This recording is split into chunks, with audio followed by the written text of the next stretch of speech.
Alright, so for this video I'll be doing a quick overview of the Greek pantheon. So here we have Gaia. She is basically the personification of the earth, and along with Uranus, she created the Titans among other things. Uranus is basically the personification of the sky, and along with Gaia, he is the father of the Titans, giants, and other things. Next is Kronos, who is the god of the harvest.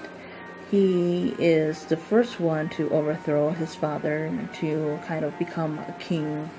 And then next is Rhea, who is goddess of motherhood and fertility and generation.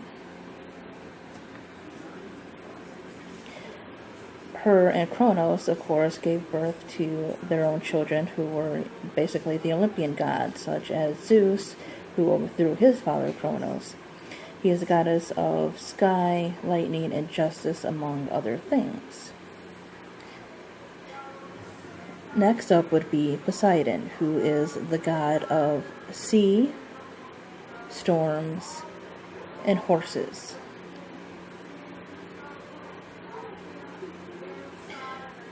Then after that is Hades, who is the god of death and the underworld, of course, among many other things.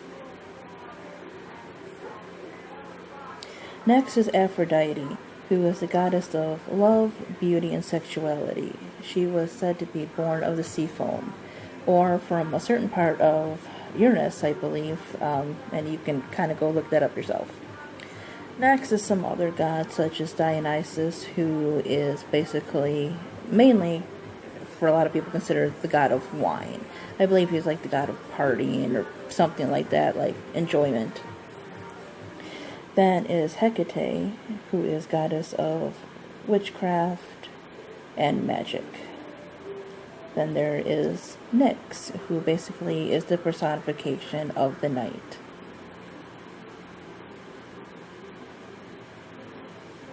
Then there is Nike, who is the goddess of triumph, or the goddess of victory.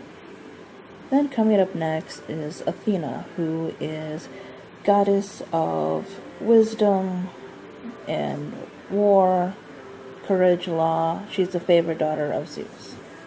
Then is Demeter and Persephone, who are mother and daughter, and they basically both cover like the harvest, springtime, or Persephone covers springtime, and fertility. There's a lot of fertility gods.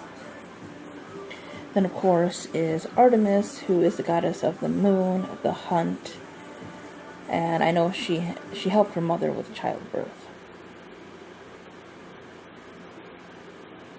And then there is Apollo, who is the one she had helped with. This is her brother, who is basically the god of the sun, medicine, poetry, art, and music. Then there's Hestia, who's the goddess of the hearth. Basically the goddess of like home, kitchen, that kind of stuff. Then there is Pan, who is the god of mountains, and he's associated with like sexuality and flocks and shepherds. Then there is Amphitrite, who is the queen of the sea, or goddess of the sea.